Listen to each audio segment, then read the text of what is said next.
If you show up and you are thinking that this isn't going to work out because of this conflict and that we're not going to solve this and this isn't going to be good, what do you think's going to happen?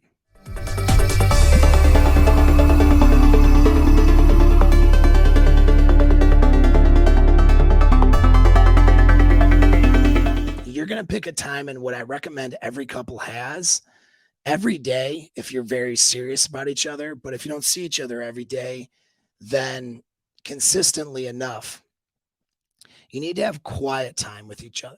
All right. So, what do I mean by quiet time? Time where you're just hanging out and not really doing anything. Okay.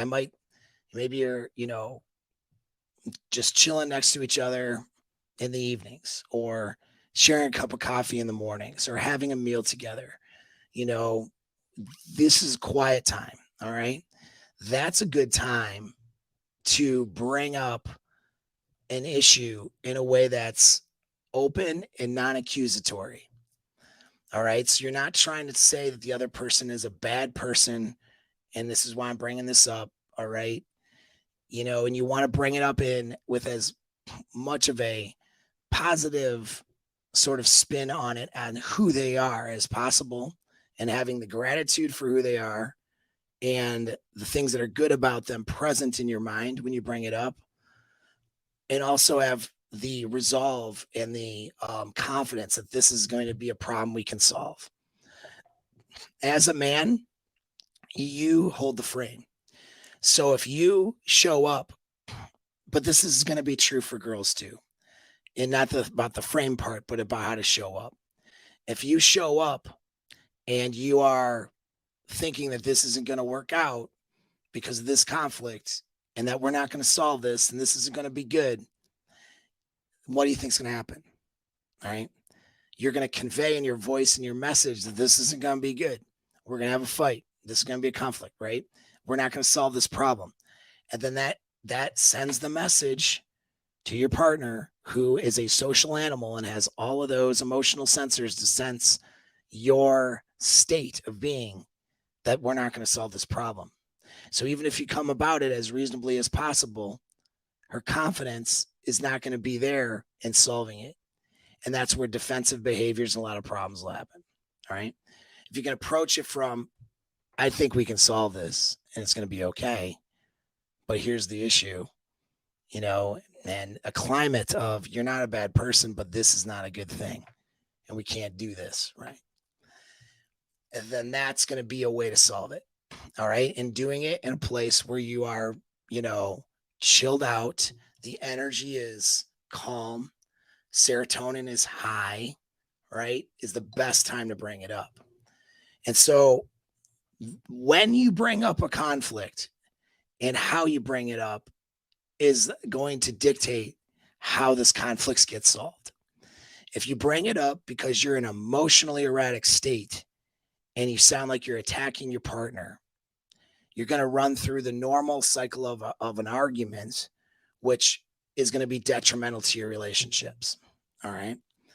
If you know how to bring up and time a conflict properly, that'll give you the time to process some of your emotions. Think about what you're going to say. Think about if anything needs to be brought up at all, right? Or perhaps just dealing with actions or whatever, or not even, maybe it's just you perceived it a certain way, but it's not worth, having a big blow up over it.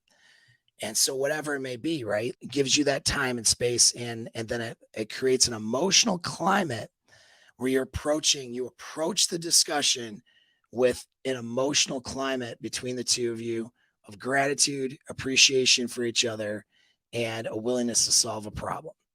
All right. Now, in terms of choosing a woman or a man, and if you're a chick, you want to choose somebody who's capable of having these discussions.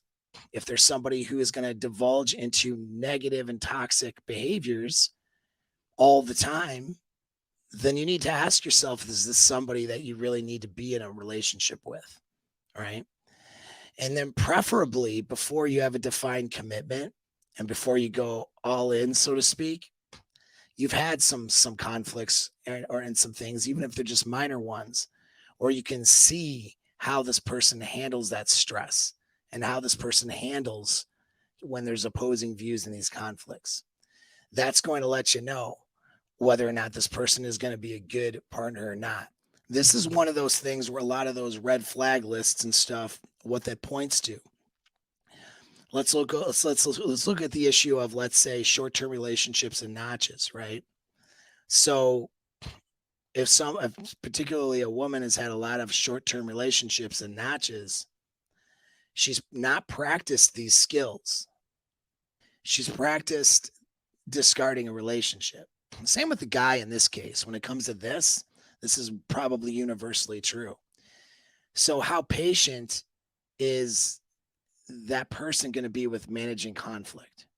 It doesn't mean that they're not going to be patient. I mean, maybe they've learned those skills in long term. Maybe they've been in relationships to learn those skills, or maybe they've been consciously aware, because your awareness matters, and they've worked on this. But without having, thought about it, the tendency for someone who's been in a lot of short term encounters is to bounce the minute that conflict happens. And if the conflict happens and that they want to stay in the relationship, they might have very poor conflict management skills. And then they're not going to want to, have a discussion with you with a mental and emotional climate of gratitude and appreciation for you and a focus on solving a problem, right? What if they grew up with a parent that was very domineering and discarded her relationships or his relationships, right? And divorced families, and let's say families where conflict was addressed in the family with aggression and dominance and power versus problem solving and appreciation and gratitude. What do you think is going to happen with that person? Are they going to handle the conflict well?